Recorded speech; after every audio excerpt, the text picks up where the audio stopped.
Good afternoon, everybody. Welcome to HCD's webinar. We're going to give it about 60 more seconds because we have a solid almost 100 folks and expecting plenty of more. So we appreciate your flexibility and patience with us. Again, we'll get started momentarily. As you're joining, feel free to take a moment towards the bottom. You'll see closed captions as in CC. If you elect to have that on, feel free to use that button. It is truly optional. But again, we will begin starting in just a moment. Thank you again for your flexibility and being here.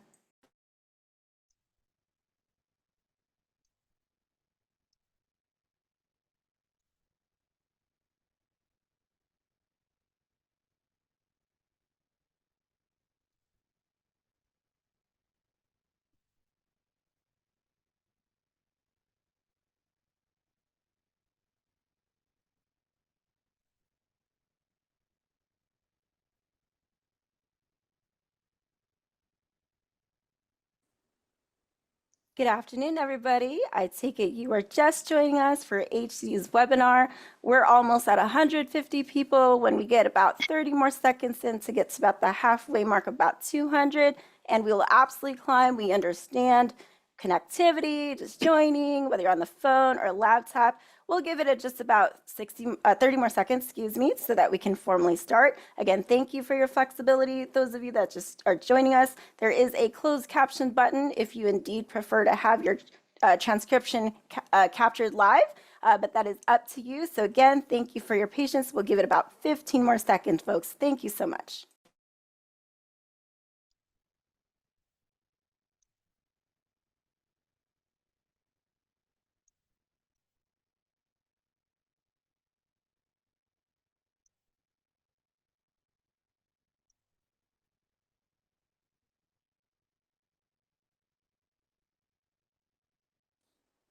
All righty, good afternoon on this beautiful last day of January.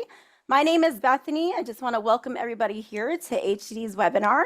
We are recording live from our beautiful state of California, so if you can help me out without further ado, just using those Zoom reactions as in the round of applause, help me welcome to the stage one of HCD's fierce leaders, Douglas Trung. When you're ready, Doug, go for it. And thank you. Lots of round of applause. Woo woo. Awesome. Thank you so much, Beth. Good afternoon, everyone. Welcome to the Fair Housing Homelessness Listening Session. My name is Douglas Trong. I am the Fair Housing Manager within the Housing Policy Development Division. I have been with HCD since 2018 in various positions. For those who may find it difficult to see me on your screen, I would like to quickly describe myself. I have black hair and dark brown eyes. Today, my hair is slicked back. I'm wearing a button-up blue dress shirt, and I have a black headset. We have a group of folks from HCD Fair Housing team with us today, but our presenter will be myself, Douglas Trong, and Veronica Katayama. For the sake of continuity, for anyone watching the recording after today's session, we will be completing our presentation before taking any comments or questions. For today's listening session, we would like to go over a few community standards and encourage an open and productive dialogue. If you wish to speak, please raise your Zoom hand by clicking on the raise hand icon located at the bottom of your screen, and we will enable the ability to unmute your microphone so you can share your thoughts. Please use the Q&A located at the bottom of your screen to enter your questions or comments you don't wish to ask verbally. Please note that if you wish to remain anonymous, please select that option when you are drafting your message. Be mindful of different styles of communication and hearing. Recognize that some of us are external processor and think out loud, and other are internal processors who need time to reflect before contributing. Be mindful of the space you occupy in the conversation, allow others to participate. Be curious. Embrace the opportunity to learn from one another. If someone shares something new or unfamiliar, stay curious. Take notes of their comments and revisit them later for further exploration. Use I statements. During today's training, when you share your thoughts or experiences, please use I statements. This approach fosters a non-defensive atmosphere and encourages constructive dialogue. For example, say, I don't understand can you please rephrase instead of say you don't make sense? Help us explore the development of fair housing impediments. Your experience with homelessness, whether through first or second-hand knowledge, can help us to shape our impediments and goals for upcoming 5-year cycle. If you choose not to speak today, or if you think of something you'd like to share at a later point, you can always email us at aifairhousingreport@acd.ca.gov. We will begin by sharing the overview of the AI update timeline as well as our public engagement plan. Then we'll talk briefly about fair housing and ACD homelessness programs. We'll go over some current trends and existing conditions in California homelessness. And finally, we will be providing you with some questions and opening up for discussion at the end. The AI team held a kickoff webinar on January 4th, and now we're in the listening session and webinars phase of the timeline. We will hold 6 listening sessions, including this one, as well as 2 webinars between now and March 20th. They were all listed in the eBlast with registration links, but those eBlasts will be resent prior to the following listening session, and there will be reminders to register along the way if you have not yet done so. Concurrently, we're asking feedback through our community needs assessment survey until April 1st, and then we'll be working to finalize a report. We will open public comment period and hold hearings from mid-July to mid-August, and we'll publish the final version at the end of August. I know this slide has a lot of information, but you do not need to memorize any of it. It's simply a snapshot of what we are currently have scheduled, and we will advertise the event through eBlast, social media, and our website. The listening session will cover an array of topics, including today's homelessness discussion, followed by disability and aging population, persons who are immigrants, tribe and tribal residents, tenant protections, and mobile home parks. You can register for any and all of these using the same eBlast you previously received, and we will be sending out eBlasts along the way that will serve as reminder of upcoming events. We will host 2 webinars specific to urban housing and rural housing in March, as well as conducting our public hearings from mid-July through mid-August of 2024.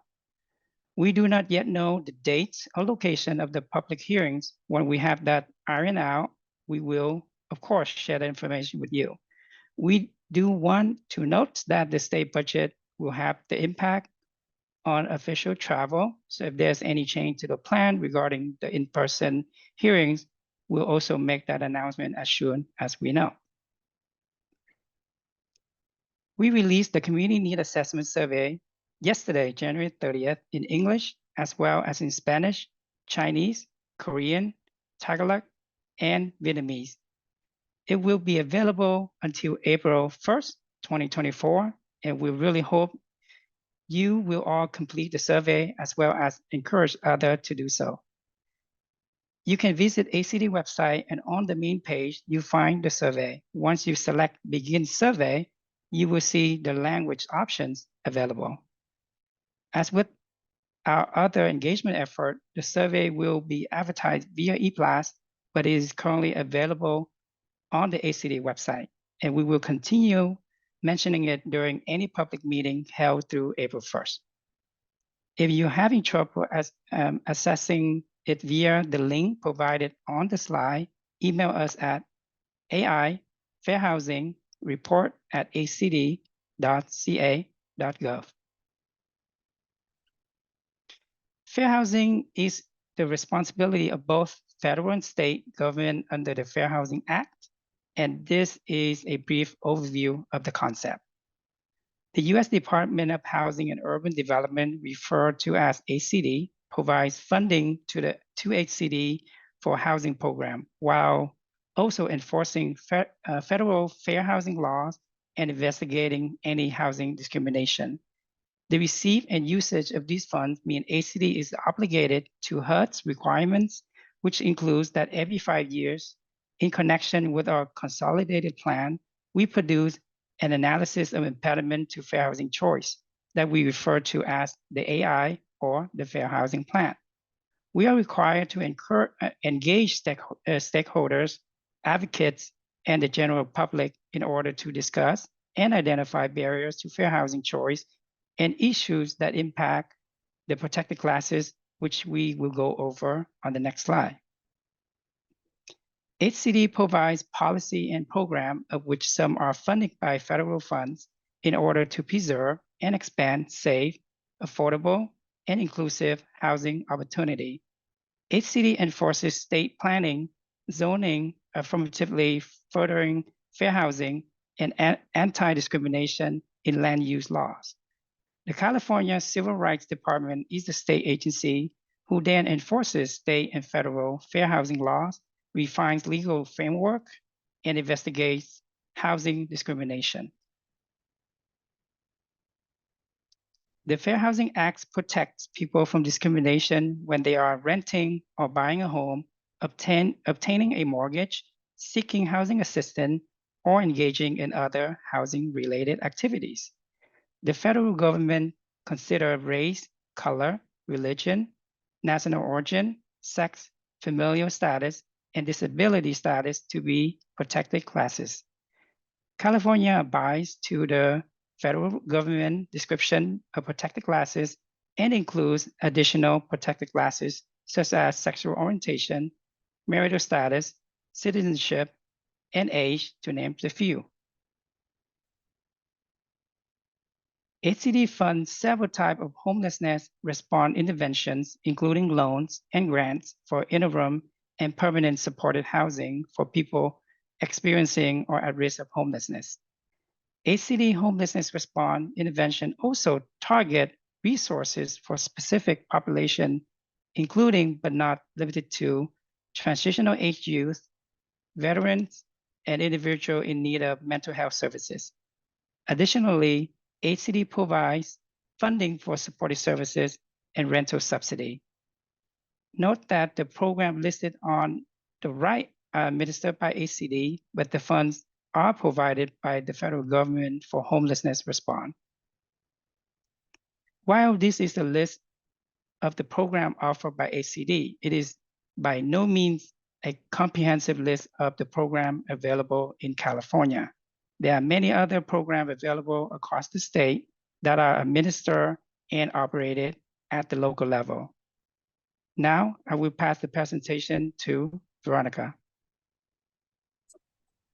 Thank you, Doug. My name is Veronica, and for those who cannot see me, I am a white woman with brown shoulder-length wavy hair, and I'm wearing a light gray sweater. Okay, let's shift over to current trends and existing conditions for homelessness in California.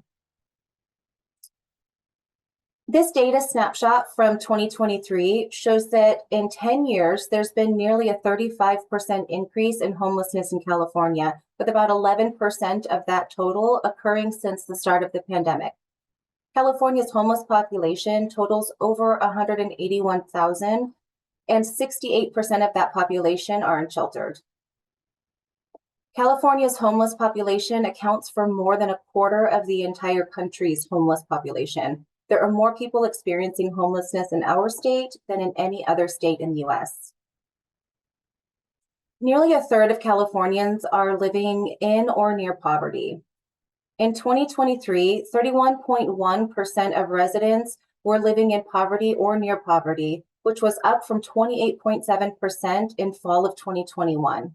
Poverty rates vary widely within racial and ethnic groups as well. According to Caroline Danielson of the Public Policy Institute of California, quote, after pandemic era declines, California's poverty rate is on the rise. Expansions to safety net programs during the pandemic reduced poverty substantially, but these expansions had mostly expired by the end of 2022. And while economic growth throughout 2022 countered some of these program losses, by boosting family resources from work, the state's overall poverty rate increased from 11.7% in the fall of 2021 to now 13.2%, end quote. There's an overrepresentation among different ethnic groups within California. For example, Latinos account for about 40% of the state's population, but accounted for about 51% of the lower income population. Ongoing impacts of structural racism place communities of color at increased risk for homelessness, with Black and Indigenous communities disproportionately impacted. When we look into other demographics like age, we can see that 43% of individual unhoused Californians, meaning outside of unhoused family counts, are aged 50 and older. This number is increasing, and a couple of major factors include the difficulty for people to access support and social safety programs, which are also commonly referred to as the safety net programs, and benefits such as supplemental security income, or SSI, are too low to keep people housed. In addition, being unhoused exposes people to high stress levels among other health and safety risks, which can increase the severity of underlying health conditions and disabilities that older adults are more likely to have. In 2023, California's homelessness response system identified that of the people experiencing homelessness, there were over 30,000 more males than females. 7% of the homeless population were veterans, but veterans make up only 5% of California's overall adult population, which shows an overrepresentation of veterans experiencing homelessness. While people with disabilities make up about 10.6% of the state's population, 47% of the homeless population reported disabling conditions. Additionally, 21% of people reported having experienced domestic violence. Annual housing production in California has shown great reduction. Between 1960 and 1989, there was an average of 211,966 homes produced, with that number dipping to an average of 92,434 annually between 2008 and 2022. At the same time, the median monthly gross rent values have significantly increased. In 2011, the median monthly gross rent was $1,164 and rose to $1,870 in 2022. This increase of over 60% puts stable and safe housing out of reach for a lot of Californians. According to HCD's most recent consolidated plan, increasing the supply of affordable housing is the highest priority need because lack of affordable units is the fundamental factor driving many other issues in California's housing markets. These include the high incidences of cost burden among low and moderate income households, entry into homelessness, difficulty finding permanent housing after experiencing homelessness, access to economic opportunity, and vulnerability to impacts of climate change. As mentioned in our previous slide, an important research point is cost burdening, which refers to paying more than 30% of a household's income just for housing. In this chart, the blue bars represent cost-burdened households, and the orange bars represent severely cost-burdened households, which means more than 50% of their income goes to housing. Households who spend a large share of their income on housing sacrifice well-being in other areas that have individual and macroeconomic impacts, such as saving for retirement and obtaining needed health services and insurance coverage. For some, housing cost burden places them one financial misstep away from homelessness. The relationship between housing costs and risk of homelessness accelerates once households are cost burdened. Cost burdened renters of color face the highest cost burden in California. Notice that white households have the lowest severe cost burden. The catastrophic impacts of COVID-19 have only exacerbated this housing supply and affordability crisis and highlighted the historical disadvantages for Black, Indigenous, and people of color. For example, nearly 2/3 of Black households are cost burdened compared to under half of white households. The University of California, San Francisco Benioff Homelessness and Housing Initiative conducted the California statewide study of people experiencing homelessness in 2023. This is the largest representative study of homelessness since the mid-1990s. The research shows the experiences of homelessness for many individuals across the state. This data can be utilized to inform local and state policy and programs.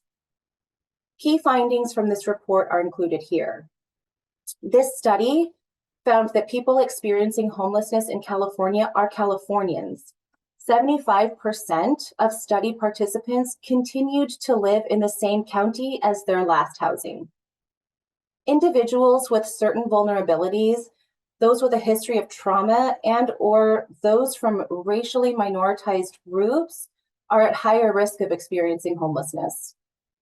Participants noted substantial disconnection from labor markets, but many were looking for work. Participants reported that their age, disability, lack of transportation, and lack of housing interfered with their ability to work. Of all participants, 44% were looking for employment. Individuals experiencing homelessness had a higher vulnerability to criminal justice involvement and violence. Nearly 1/3 of participants reported a jail stay during this episode of homelessness. Participants reported that homelessness left them more vulnerable to violence. More than 1/3 of all participants experienced either physical or sexual violence during their episode of homelessness. 21% of leaseholders cited a loss of income as the main reason they lost their last housing. And nearly all participants expressed an interest in obtaining housing, but faced barriers. Nearly 9 in 10 participants noted housing costs as a barrier to re-entering permanent housing. Other barriers included lack of necessary documentation, discrimination, prior evictions, poor credit history, challenges associated with physical or behavioral health conditions, and family considerations such as having enough space for their children. So now let's get into the main purpose of this listening session. In 2020, the Fair Housing Report listed, quote, unequal access to supportive services, shelter, and affordable housing opportunities, increased housing instability, and risk of homelessness for protected classes as one of its barriers to fair housing choice. We will keep that barrier in our upcoming report because there's still a lot of work to be done in this area. Within this barrier, we need to specify our goals so that we can produce measurable results. For example, in 2020, one of our goals within this barrier was to administer funds to preserve and acquire homes that can be used as permanent and affordable housing through the HomeKey program. As a result, to date, HomeKey has funded 245 projects that created or preserved 15,009 homes, and HomeKey is projected to aid 163,260 households over the life of the program.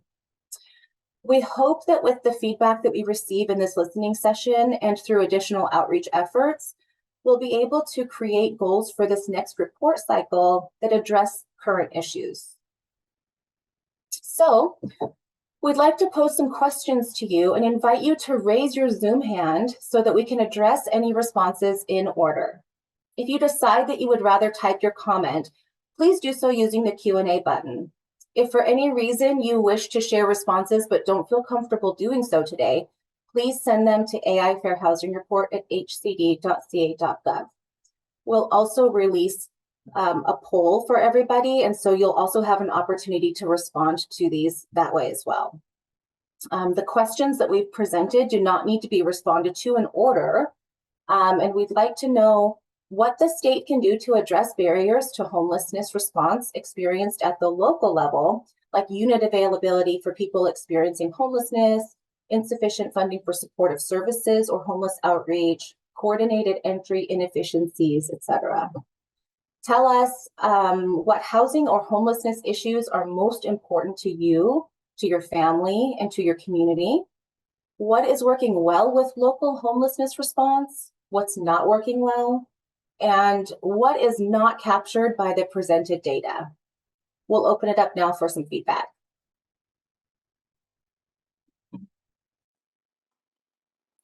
Hello, everybody. As we transition now to the open floor for our listening session, as Veronica just explained, if you'd like to again unmute, and that way you can verbalize either your question or comment on some of these, feel free to do so now. And again, that raised hand is generally towards the bottom of your screen. For those of you using the mobile app, there is usually a 3 dots, as in ... Take a moment, find the 3 dots, and then you'll see your raised hand. And that will be our cue to go ahead and let you unmute should you have any verbal questions, thoughts, and thought-provoking moments. But we would love to hear, maybe to help kick off our discussion, we definitely have some live questions in the chat.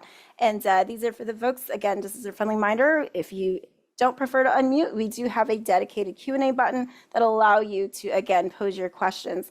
And once we're there, we're going to have the panelists have a live discussion with you. And so let's kick things off. Our first question is from Alfred Sims, and he's the Director of Veterans Services for Solano County. The question is, are there funds available to CVSOs for homeless outreach? So at this time, I'm going to hand the mic over to the panelists, and that way they can take a moment to respond. Thank you. Good afternoon. I'm Suzanne Hemphill with HCD. So following up on that specific question that Alfred raised, county veteran service offices, they can likely be co-applicants for Veterans Housing and Homelessness Prevention Program.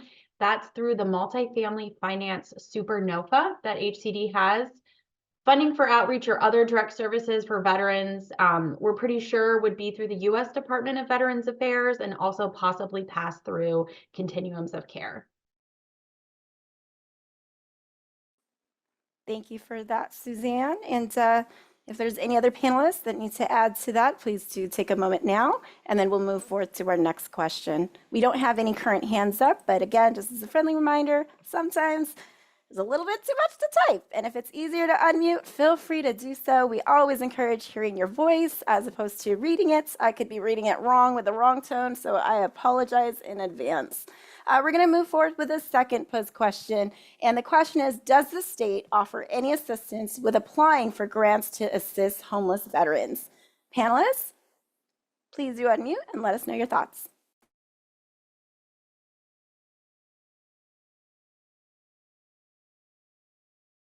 The grant that Suzanne mentioned previously does include technical assistance with that. So, and all of our grants do have support offered for applicants. Thank you so much for that, Nina. And again, it looks like a good amount of the questions will work our way down. And as we proceed with these, we'll get into some of those live questions, if it's okay, panelists, in regards to the questions for attendees. Is that okay, Veronica and Douglas? So we're just working our way through the Q&A, and then would you like me to continue with the questions? Just want to be extra safe because there's a good amount that might want to comment on that. What is your suggestion?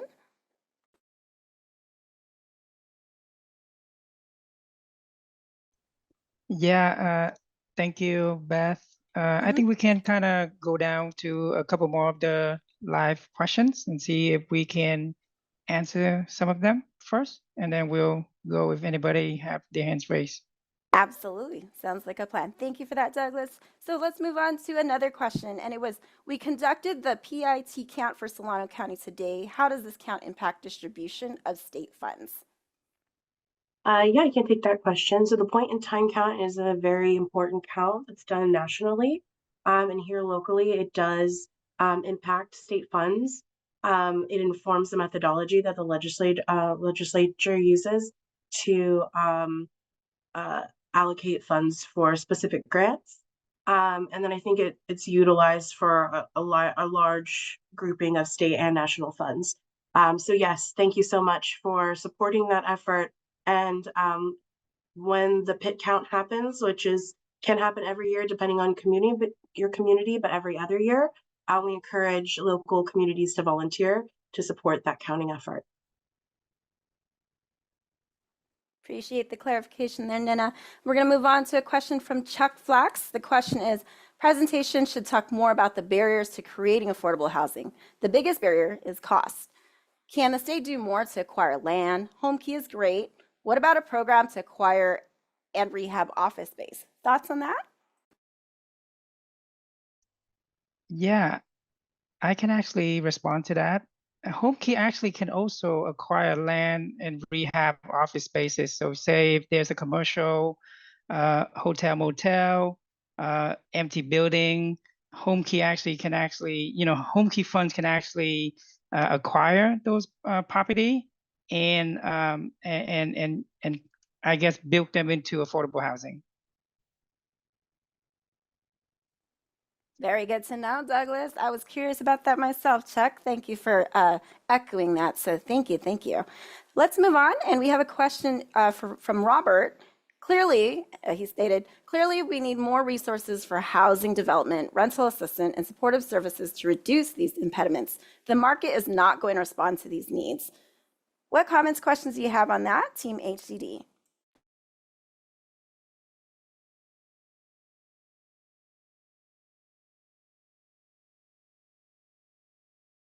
We agree that resources are needed, and there are a couple of action plans the state has taken, and particular funds that are allocated for this particular reason.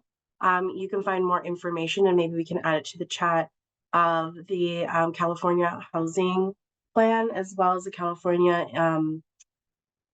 I just blanked, Plan for Preventing and Ending Homelessness. Housing, of course, is very much a key solution to addressing homelessness in our state. All right, sounds good. Thank you for that. So we're going to divvy up here a little bit and just kind of sprinkle in again some of the questions that the team from HCD has for you all. And so we'll still work our way through some of these questions, but to encourage some greater engagement here, you'll see a poll coming up on your screen shortly. And the poll is a question. When you're ready, it should populate on your screen. And the question is, what can the state do to address barriers to homelessness response, sorry about that, experience at the local level? At this time, to submit your response, you can go ahead and take a moment to type it. Those of you also on the mobile app can definitely participate in that. Please let us know if you have any struggles. We would love to know your thought. Again, the question is, what can the state do to address barriers to homelessness response experienced at the local level? Apparently there's a little too many S's there for me, so my apologies everybody about that. But right now we do have several people typing their answers, and to share some of those thoughts, again, we realize it might take some time to type, to think, hopefully type it right. All good. So the good news, we definitely have responses. We're at 11, shy of the 200 people here.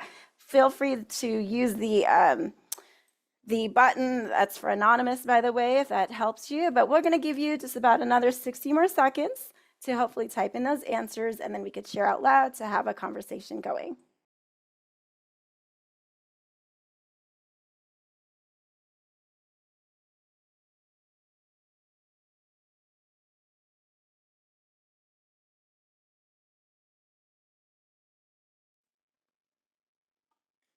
Looking real good there, folks. We're going to give it again about 30 more seconds. I'm very interested to see your responses. We have almost 40 as in 40 on the line, and would love to hear again your thoughts on this. And again, that question is, what can the state, as in California, do to address barriers to homelessness response experience at the local level? Those of you that have successfully submitted your responses, thank you for that. And we'll be sharing with that in just a moment once everybody's had adequate time to be able to submit their responses. Thank you again.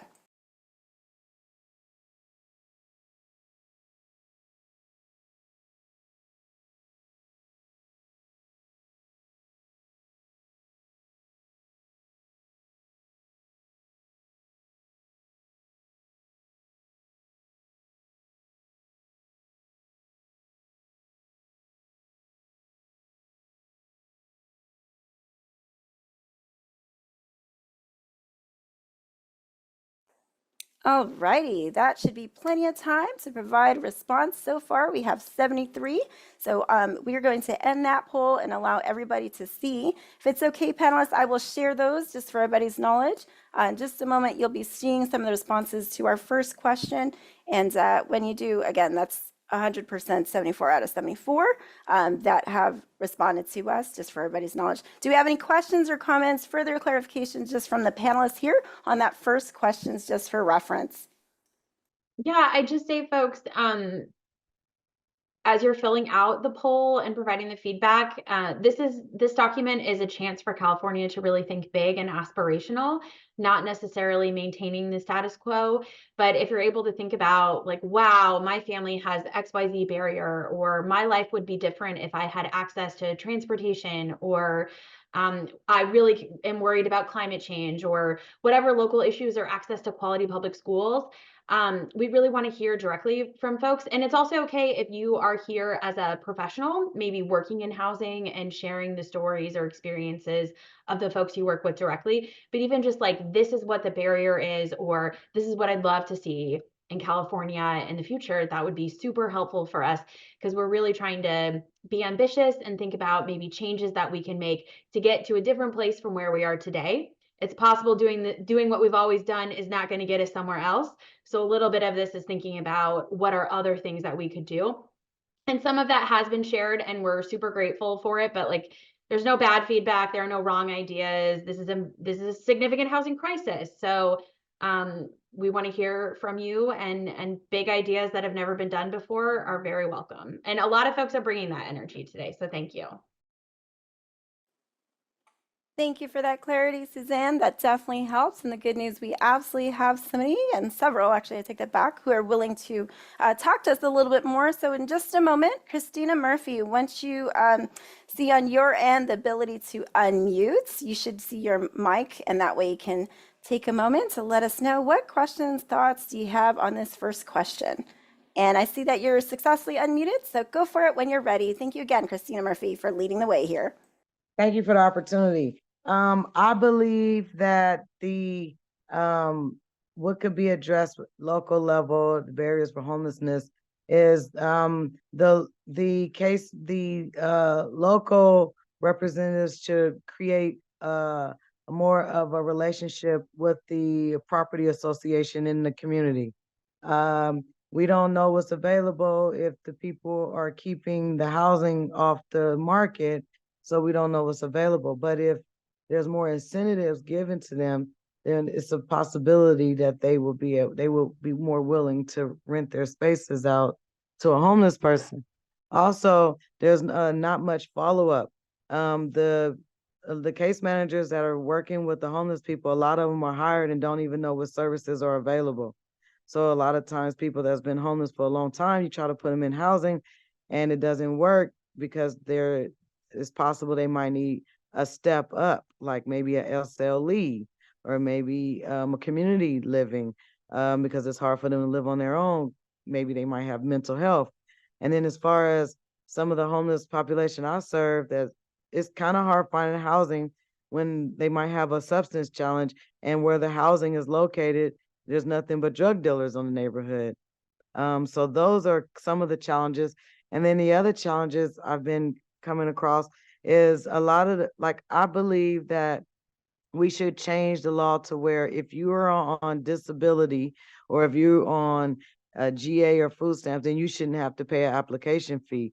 These application fees are taking a lot of the people low incomes. So by the time they get ready to move in, they have nothing.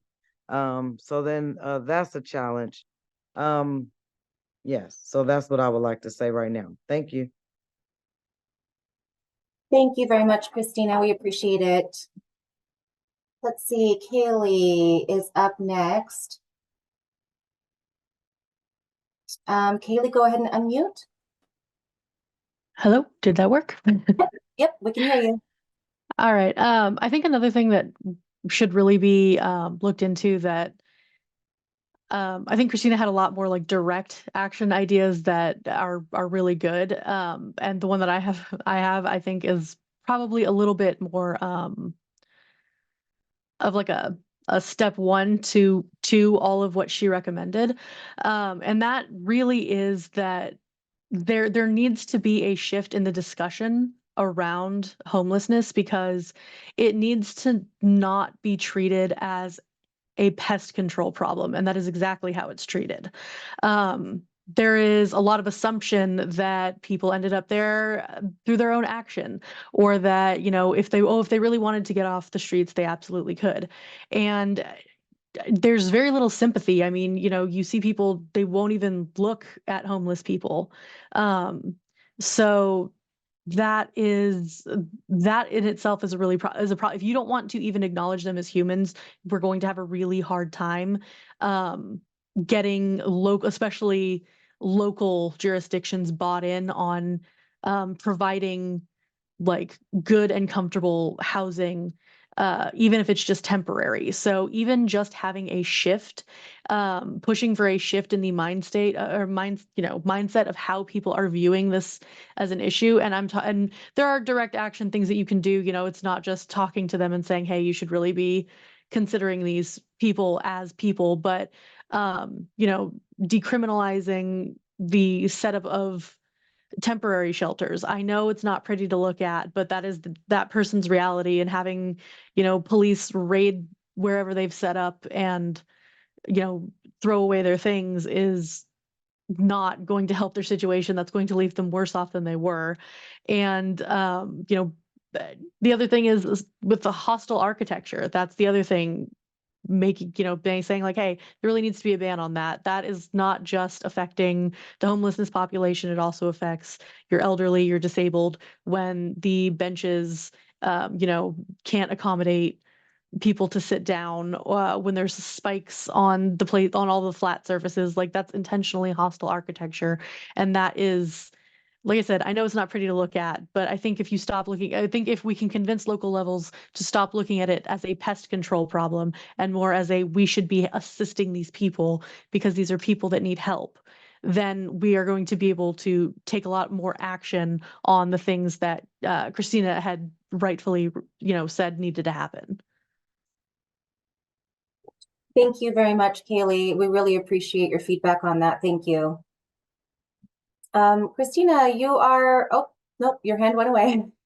How about Patricia? Nope, I'm sorry, Hope. Hope is next. Forgive me. So let's see. Can you unmute Hope? Yeah, hi, can you hear me? Yep, we can. Hello, thank you so much for holding this space. I guess one of my recommendations and one of my curiosities, I know I put the question in the poll and in the chat, so hopefully I can get it out here. At a local level, amending their ordinances, specifically in land use and zoning, to either remit the definition of single housekeeping units or family, because so often people are discouraged, especially in single family zoning, to kind of live the way that they'd like to live communally. And those definitions are currently a hindrance, and it affects a lot of college students who are experiencing housing insecurity. It affects seniors, who, as we saw in the data that you all provided, it's going up. The numbers are just increasing. It affects alternative families that aren't functioning as, you know, the quote unquote nuclear, but rather just how they'd like to be. So just to restate it, I think or at least eradicating those definitions would go a long way. I know that's a little niche and a little weird, but yeah, thank you. Thank you, Hope.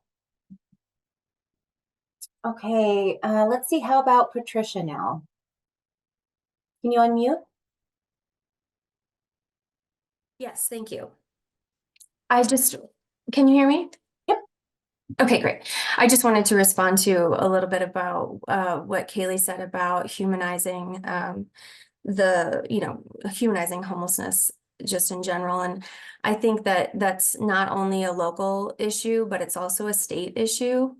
You know, from our perspective as a nonprofit affordable housing developer in a small rural community, a lot of the programs that the state has, you know, provided to help combat homelessness actually sort of continue to put forth this perception that homelessness is a pest control issue.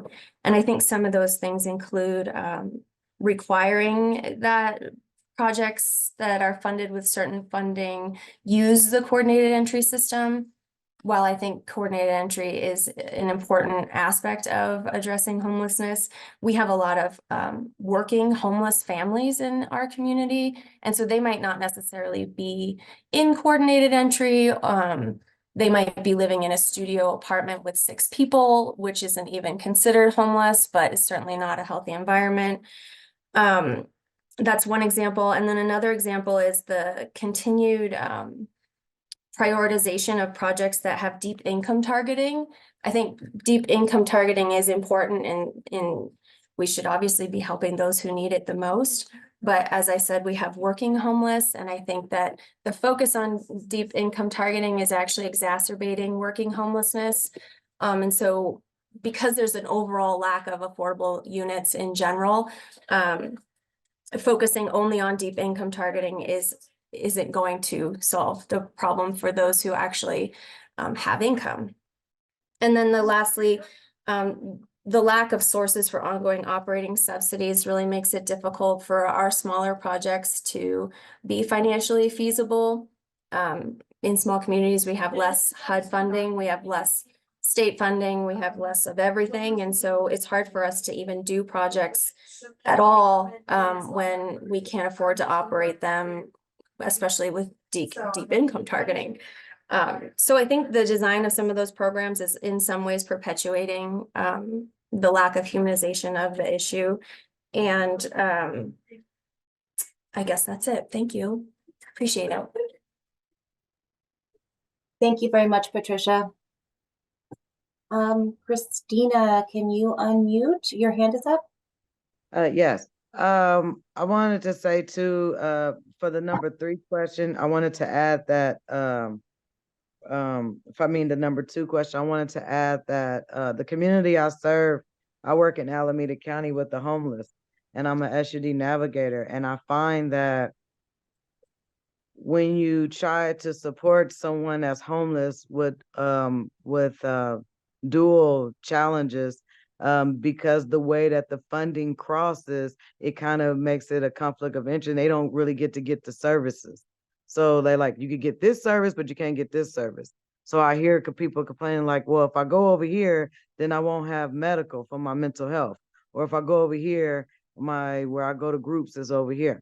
The stuff I mentioned earlier is suggestions that I have on what we can do now with the funding that's already being spent. Like a lot of times we are asking for more funding, but we all know that we're on the chopping block for a funding cut, even though it looked like is more funding coming, but at the end it's cut. So if it's cut in one area to be moved to another area, then it's still cut. So I believe that with the funding we have now, with the programs that we have now, I think that there needs to be an overhaul. There should be a community audit where the community members that volunteer, like the people that be on these calls, can go into these programs and find out what services they provide, and then see how the service is, and then report back to the funders, because there's funding going out to places where they have maybe one case manager that's caring for about 50 clients and only 3 clients get served. And so things like that, those numbers aren't correct. I'm just being sarcastic, but we all know the numbers don't add up. They don't match, but we see that there's a lot of funding going out. But if you check the list of how many people are in the homeless database, you will see that people score high, but they still maybe never make it into housing before they die. You know, in Berkeley, we had 3 people pass in the month of August that I know was high, that reached high scores, and they still never got placed. Either the case manager's out sick, they don't have a case manager in yet, they haven't been paired to a navigator for housing. That's ridiculous. So I believe that there should be some audits done on the follow-up. Like, how have you tracked this person services? Like at Homeless Action Center, they do this form where they track what they done with you while you're there. You sign, they sign. I think that's a great way to follow up and to find out what was done and if it was feasible or if they need to go a different direction. I think all programs should do that. All the funded programs should have a form where they have to fill it out to show what they did And when their barrier came up, what did they do to address that? And how much time did it take? And then people start doing their job. So I hear in my community, I can't get no help from my case manager. They're never there. They don't answer the phone. I've been left many, many messages. I've heard my case manager is rude to me. I try to talk to the supervisor, but the supervisor's on the side of the case manager. I've heard I haven't contacted them. They used to be my payee. I was paying for hotels, but now I don't have income because the payee dropped me and never told me they dropped me. And now I'm searching for another payee and it's hard to find. These are the challenges I'm hearing when I work on the ground. Thank you. Thank you very much for your comment, Christina. We appreciate it. Suzanne? Yeah, I just wanted to take a minute and speak to some of the questions, comments, feedback we're getting in the Q&A. Someone asked if there were protections for renters encountering impediments or barriers to renting, such as the need of a 750 credit score on rental applications. And just to say thank you for lifting this up. The Fair Housing Plan that we'll be writing, it has influence most directly over what HCD funds as a state housing department. So that is an idea we're kicking around, just looking at the barriers folks face. And it is possible some of this could go into the document and then influence legislative outcomes. Of course, we're just here to report the facts and share information, but this is an issue we're hearing about, and things like credit scores are super helpful. And then I also just wanted to say, Sharon, thank you for your specific feedback on removing barriers and protocols to prevent discharges from institutional settings, which might then lead to homelessness. This is really helpful information, y'all. So thanks so much for noting it. Okay, quickly, we'll take a pause from answering the hands that are up. You can go ahead and please leave them up. We'll get back into that. But Bethany, why don't we launch the second poll? Sounds good. And that second question should be a poll with an opportunity to provide your answer. Again, we realize you might have a lengthy answer and it takes some time to type, but that question for you is, what housing or homelessness issues are important to you, your family, and your community? Take a moment to provide your responses. We look towards the answers, and again, we will diligently address those together. But this is a great opportunity to voice any opinions that you may have, and we appreciate any input. Again, those of you also joining on the phone, you should still have the poll questions so you could still participate as well. And again, that question, just to repeat, is what housing or homelessness issues are important to you, your family, and your community? We'll give it about another full minute to ensure you have an opportunity to submit any responses you have. Please let us know if you need anything else in the meantime. And those of you that want to vocalize your questions, concerns, as well as opinions, feel free to keep those hands up. We'll get to you. Again, we're just going to sprinkle this in to balance out some of the engagement. Thank you so much for participating. While people are responding to that, I also just wanted to note we're going to get through as much of this as we can today. We do still encourage if you're not able to ask your question to us today, whether it's with your hand raised or anything, if we don't get to it in the Q&A, you're welcome to send an email to us at the AI Fair Housing Report at hcd.ca.gov. That inbox is monitored by multiple people, and that's where we're going to be taking in a lot of the feedback from this stuff. So any further comments or anything that you have, you can certainly send there as well if we're not able to get to it today. Okay. Appreciate that. And we're going to give it about 30 more seconds. There's a good amount of responses, very similar to our previous question. So again, keep those responses coming. We are, again, addressing the question number 2, and that is what housing or homelessness issues are important to you, your family, and your community. Take a moment, go ahead and submit those responses. And again, we'll end the poll here shortly.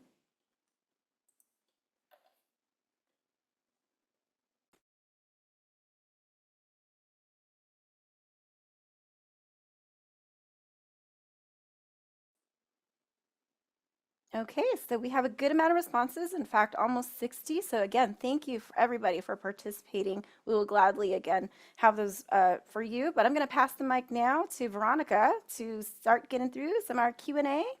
When you're ready, go for it. Yes, of course. Let me see here. Would the state consider developing a robust voucher program? Currently, housing choice vouchers are serving a quarter of eligible people. That means 3/4 of people who qualify for rental assistance cannot get it. The state could eliminate homelessness by ensuring everyone can afford the market rents.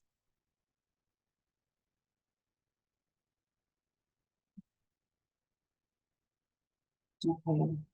Thank you for that, Chuck. We appreciate it. Let's see here.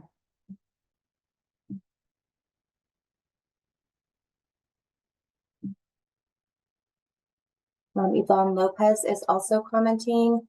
I own 26 acres in Thousand Palms near Palm Springs. I've been trying to develop low-income senior housing, those close but not in homelessness. Is there an organization that I can connect with to develop this property? Well, hopefully, sharing this information in this spot will help you to connect with somebody. If you want to send us a message to the email inbox, we can see if there's anything that we can do there as well to connect. Yeah, So- and this is Douglas. I would like to respond to or add to your response to Veronica.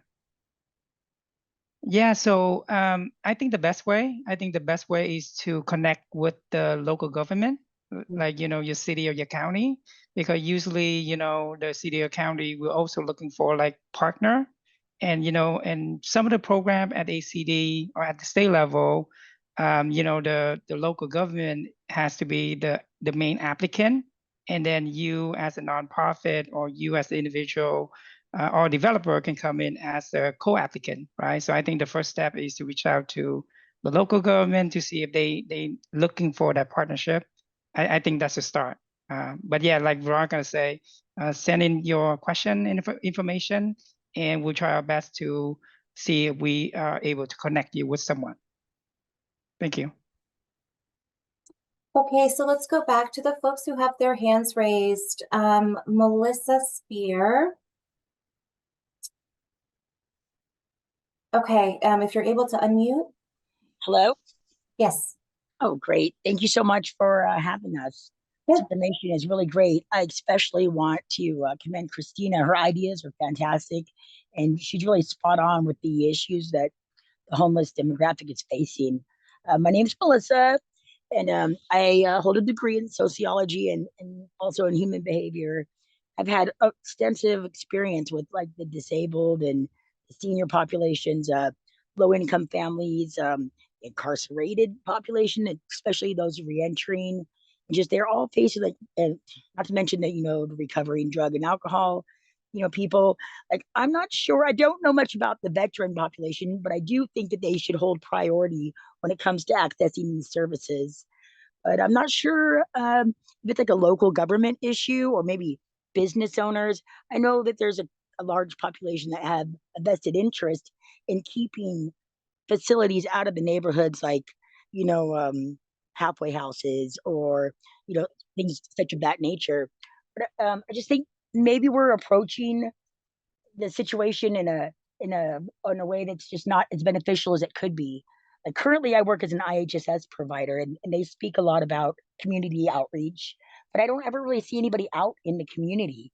Like if maybe we could use a system such as like an IHS provider to log in hours, then there would be an availability to have more one-on-one supervision for people that really need it and really are they are just limited in their access to like transportation to get to these places, or maybe even the information that they exist. But also, it goes. It's noteworthy to state that there's a lot of people that need these services that are never going to reach out and access them. And if there was somebody reaching out to them, um, I'm not. There's a lot of protocol that would have to be developed in order to, where you reach out, but like on the street, and keeping up with them. Maybe that would increase the number of people that are able to complete the process of the help that's out there, to fruition. And as far as the limitations, once they are housed, maybe there's always like in halfway houses I've seen across the country, like a house mom or a house dad. But if something like that was in place long term to just help them out. The ones that really do want the help, I feel like would have a better chance of receiving it.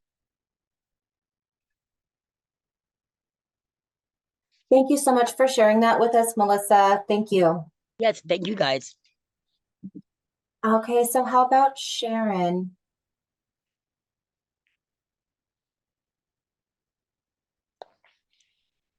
I'm sorry. I just, for some reason, got music when I turned off the mute button. Sorry. I thank you very much for having this. I really appreciate the conversation. I completely agree with what several people said about avoiding treating people experiencing homelessness like a pest control problem. And I think that does absolutely apply to the state. And a lot of what the languages that the governor has used, for example, before, or other state leaders have used, really is perpetuating that discriminatory stance around homelessness. So I also wanted to just make some specific suggestions. I do feel like there could be additional resources dedicated to source of income discrimination complaints and resolving those. I think that's still happening a lot. I think that there are laws locally that criminalize people experiencing homelessness, and they're very much counter to what we know works to solve homelessness. They actually perpetuate leaving people on the street for longer and providing them with arrests and criminal background history that makes it harder for them to get housing. And I would hope that the state would find some way, do some kind of legislation adding to our fair housing laws that would prohibit local jurisdictions from criminalizing people based on their housing status or homeless status.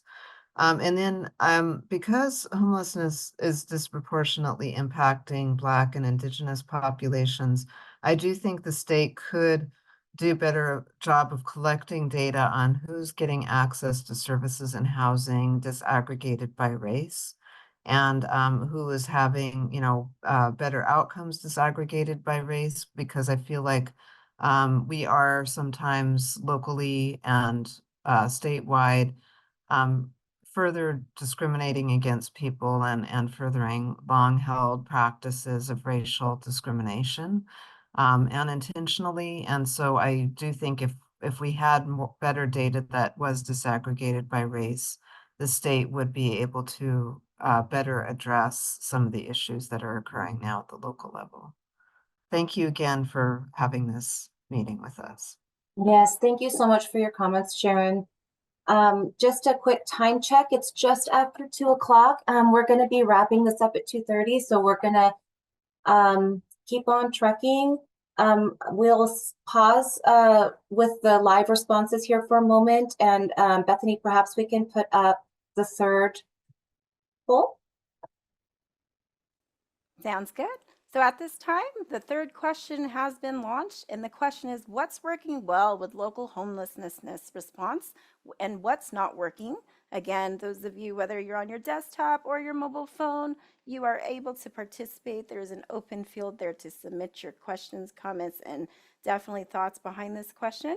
But we'll give it a full minute and a half, just like all the other ones. We're getting plenty of responses, so we truly appreciate all those questions, suggestions. Please do keep them coming. And again, we're going to sprinkle this in here and there to accommodate as many as the verbal thoughts and comments, but as well as those written ones. So thank you again for your flexibility here. Again, we are at question 3, what's working well with local homelessness response and what's not working? Feel free to be as transparent as possible so we could really drill it down. And again, thank you for your engagement.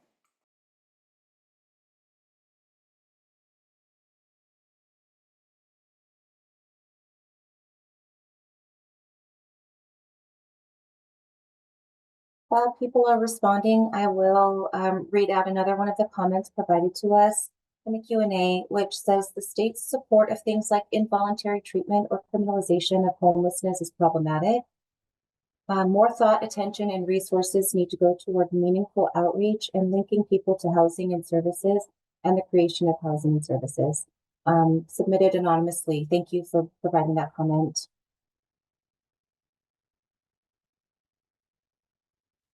And we'll give it about a full more minute. Again, we understand sometimes we might take a moment to type those passionate comments and questions in there. So please do take this time to submit any information you would like Team HCD to look into furthermore.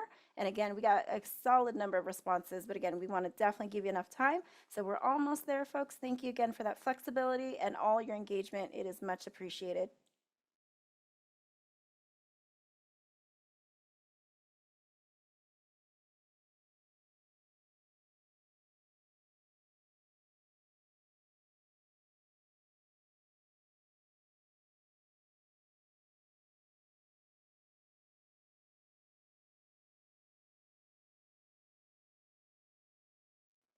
In respect to time, we've provided plenty of opportunity, but again, feel free to let us know, again, using the Q&A for those that are not comfortable with that. But at this time, we're going to end poll number 3.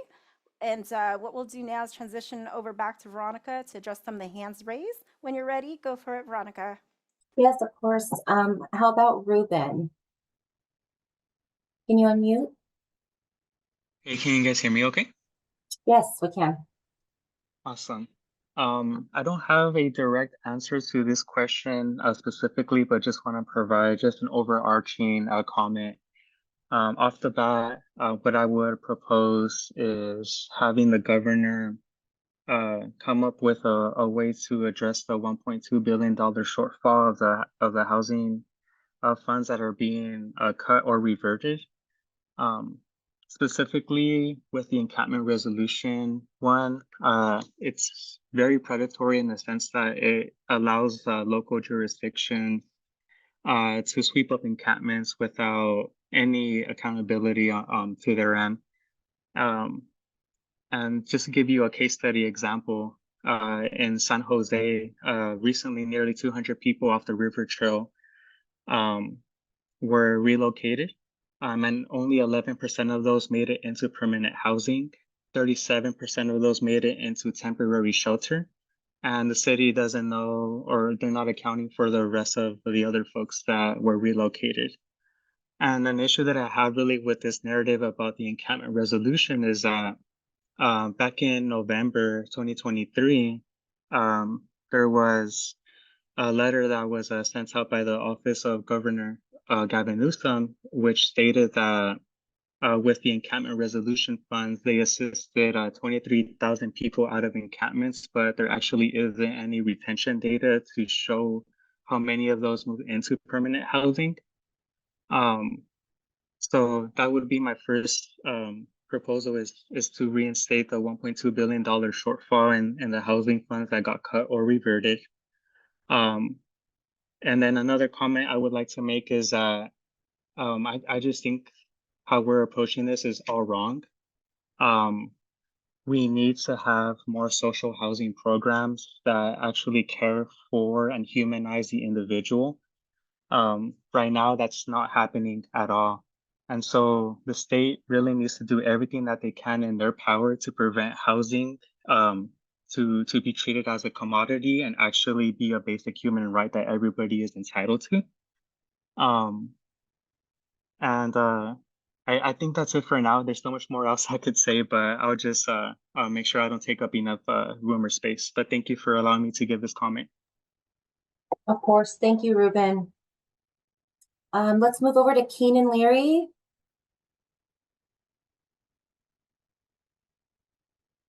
Can you unmute Keenan? Yeah, can you hear me okay? Yes.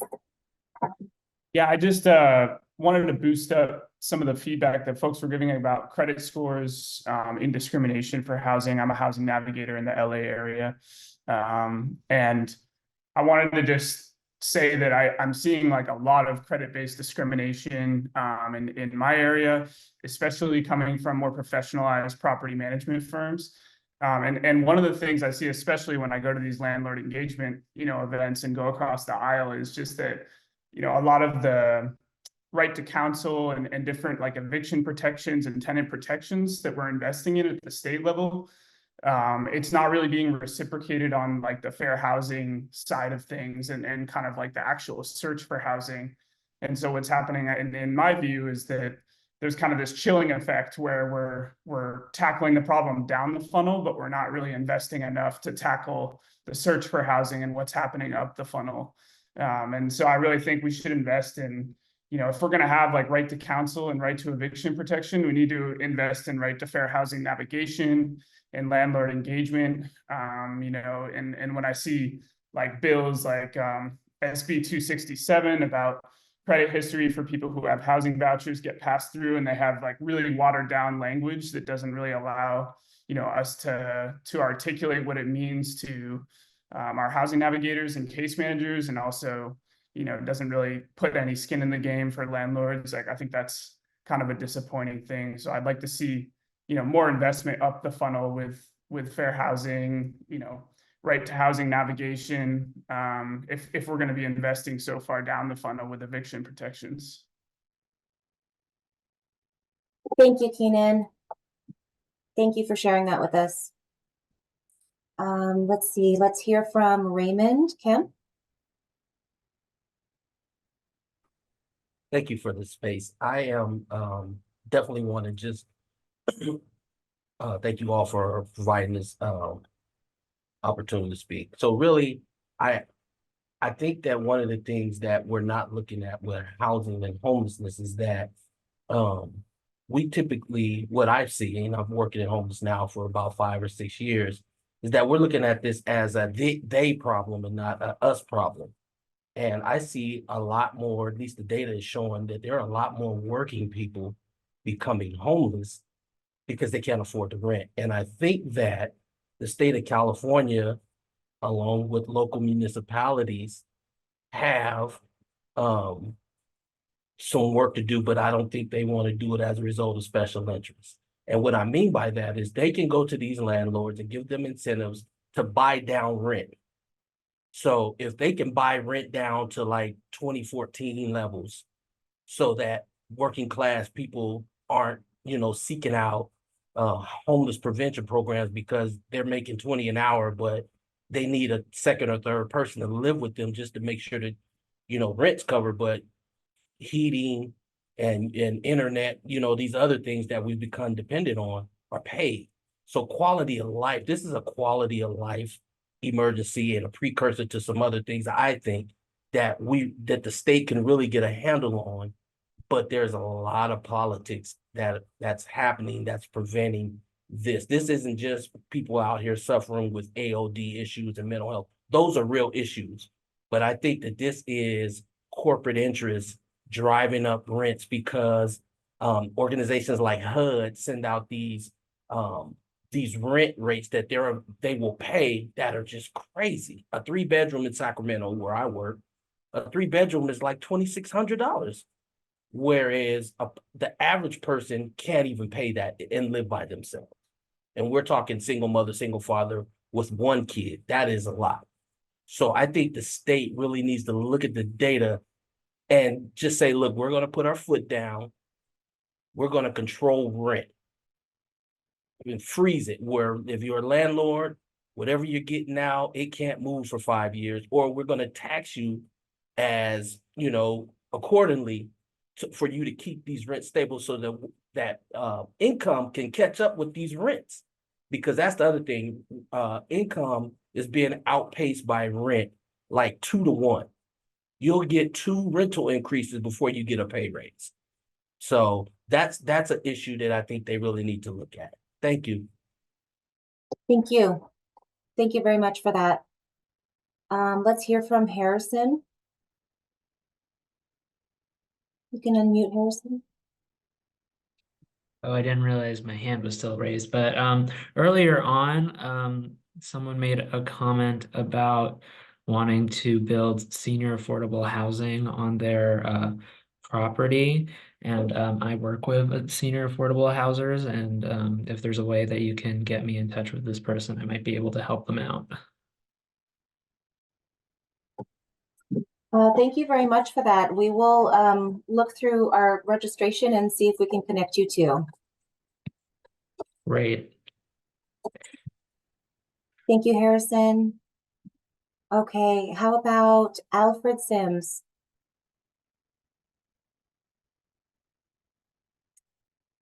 Alfred?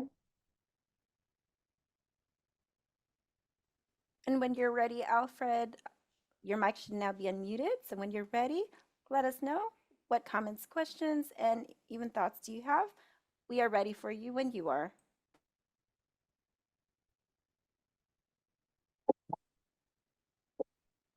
Oh, you're Alfred coming in might be live, having Alfred. Yeah, Alfred might be okay. having some microphone issues right now. Alfred, go ahead and keep your hand raised. We'll move on to the next comment. If you're able to reconnect to your microphone, keep your hand up and we'll get back to you, okay? Let's move over to Anne Marie.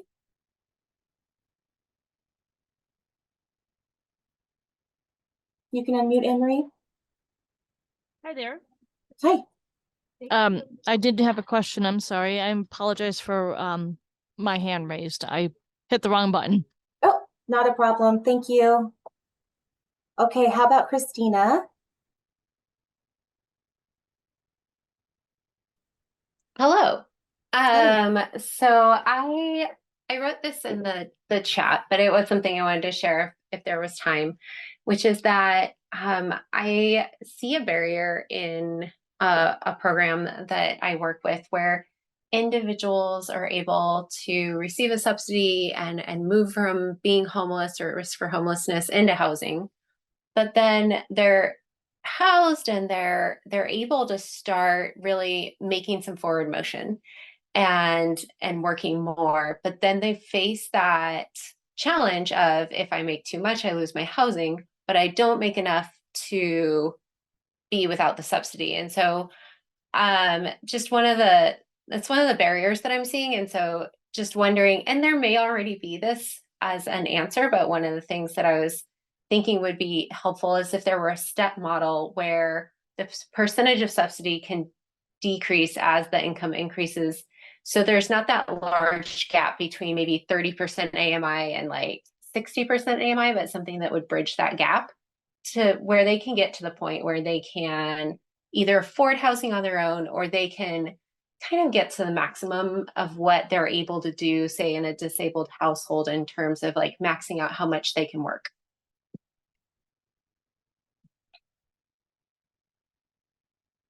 That's what I wanted to share.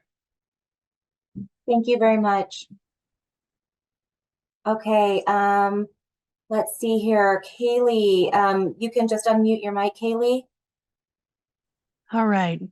I think we're still on the homelessness response question. There's been a lot of comments and everybody's had really good suggestions.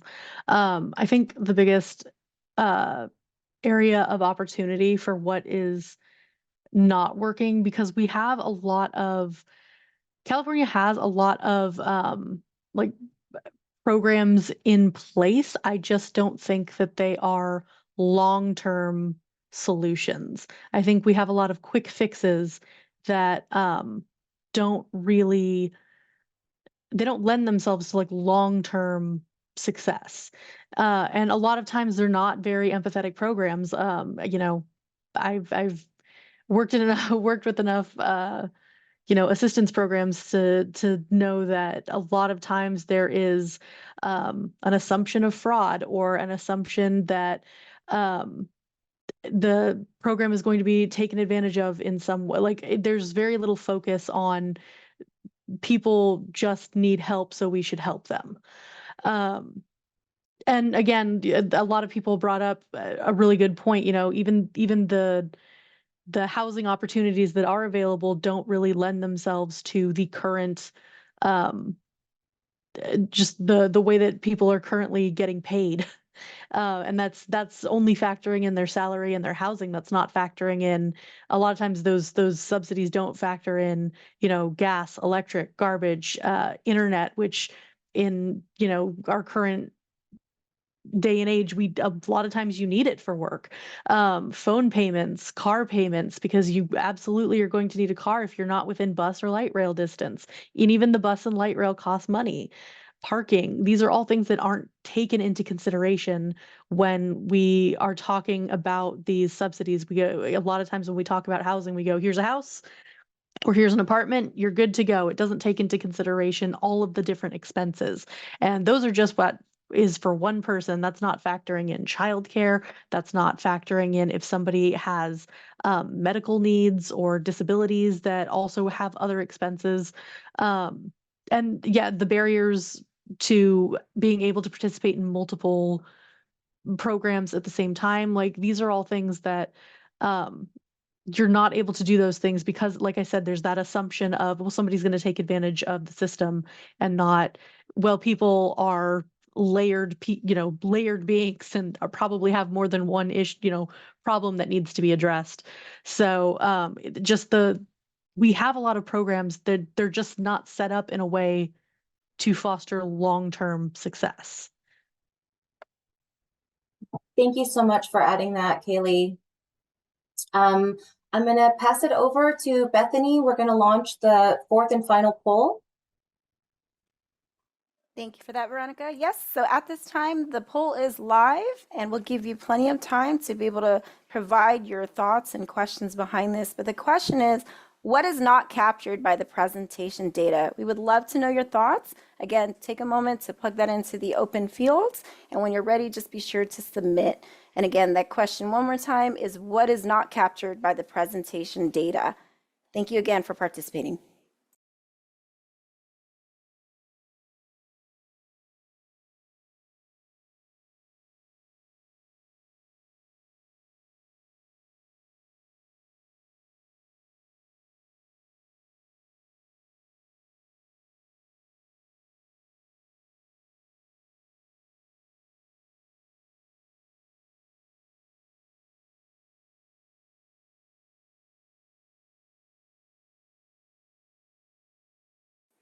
We're going to allow about 1 more minute so that everybody has an opportunity to provide a response. We realize this is definitely one of those questions where we're trying to remember, but this is a great opportunity to truly let us know your thoughts, and hopefully we hit some certain points, and more importantly, the points that we are lacking, this is your opportunity to let us know.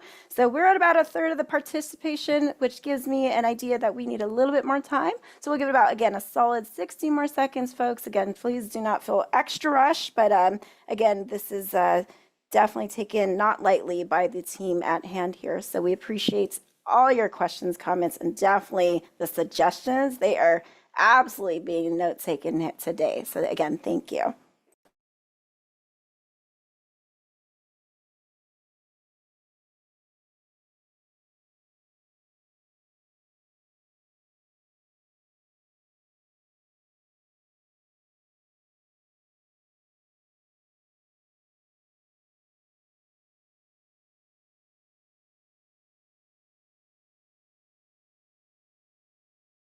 And as we're allowing folks to answer that final and fourth questions, again, we still do have plenty of time. If there are those that want to unmute, let us know any suggestions, thoughts, and comments. You are still welcome to raise that hand in Zoom. It's towards the bottom generally of the screen. Those of you, again, on the mobile phone might need to tap the 3 dots to be able to see the raised hand icon. That'll allow us to go and unmute you when you're ready, but we'll absolutely do our best to accommodate as many of the hands up in addition to those that are listed in the Q&A queue.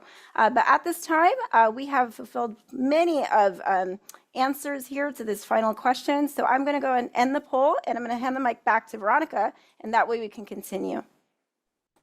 Okay, thank you so much, Bethany. It looks like we've got a little over 4 minutes, 6 minutes left.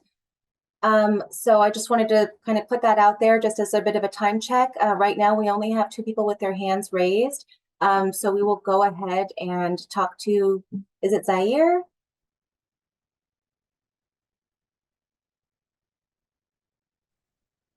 Heather, good afternoon. Can you hear me?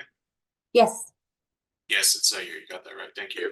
So my question relates to the Permanent Local Housing Allocation Program, that PLHA program. I believe it's only scheduled to run for an entirety of 5 years, with the end of that period being, I think, 24, 25. So I wondered if we could get feedback on the likelihood of that program being extended and in general, any other information you can provide concerning the continuation of that program. Yeah, this is Douglas. Thank you for your questions. I can guarantee you 100% that that program will continue in the next five-year cycle. 100%. Awesome. Thank you. You're welcome. Okay, how about Christina? What about me? Oh, excuse me, I'm sorry. Different Christina. There's a lot of Christinas on this call. I'm sorry. Christina G. Hi there. Can you hear me? Yes. Oh, great. Thanks for this listening session. So I work in affordable housing and transit, and I just wanted to raise, I used to volunteer at a homeless shelter in San Francisco in the computer lab there, and some of the issues that people were facing were that, you know, they have to maintain their cell phone so that they can call people or access their emails or go to these computer labs that are open only at certain times of the day to access emails in order to apply for jobs or apply for housing. And then there's an issue of storage of personal items where you might not necessarily get a spot in the same homeless shelter because you have to wait in line. It's not guaranteed unless you have a 30 or 90-day stay. But if you're the day-to-day group, then you have to keep your belongings somewhere else. So basically all of their money was going towards the storage unit and the phone. And then people are not moving out of the area because they have family here that they're trying to reconnect with, like long lost daughter or long lost son. And so they're not, you know, interested in moving to other parts of the state that might be somewhere that they can afford an actual unit. So there were just these interesting issues that are very like not even part of policy, where it's just like access to internet, access to phones, access to storage that just makes being homeless and using shelters more complicated for your day-to-day life. And then on top of that, trying to figure out how to get a job, it's just like, how can we better enable access to some of these basic life services that people need in order to move to the next step?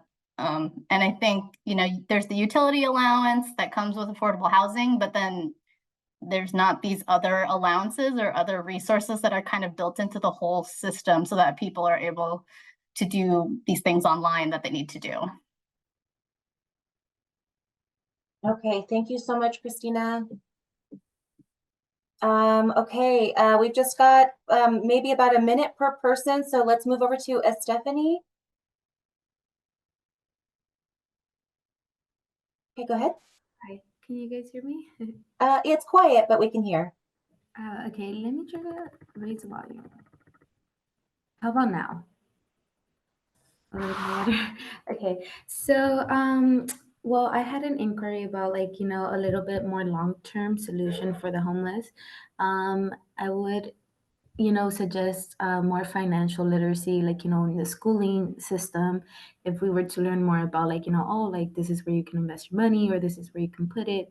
Prior to that, it can also prevent, you know, like, oh, I don't know what to do. Like, getting more financial information would help, I feel, the homeless as well, because they'll know, like, you know, oh, like, how to manage it and all of the above. So I just wanted a little inquiry there.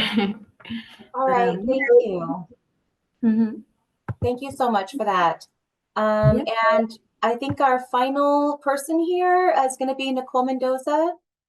Hi there. Hi, everyone.